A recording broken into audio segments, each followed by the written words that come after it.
ओ दुनिया वारो, जेकॾहिं बिलफर्ज़ तव्हांजे साम्हूं कोई बदबख्त क़िस्म जो इंसान मुंहिंजे असहाबे मुहम्मद खे घटि वधि ॻाल्हाए,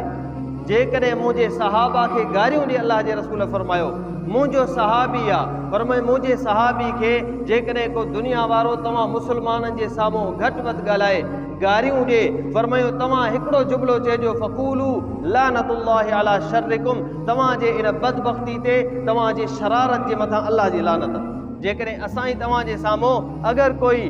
दोस्त हुजे,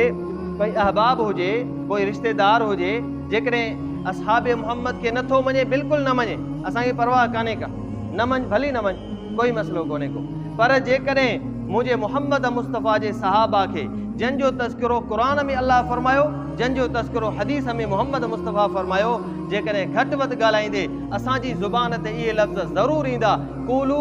लानतुल्लाहि अला शर्रिकुम, जेको मुहम्मद मुस्तफ़ा जे सहाबा जो गुस्ताख़ आहे उनजे मथां लानत आहे। छा तव्हां चओ था इहा ॻाल्हि? टिजो था,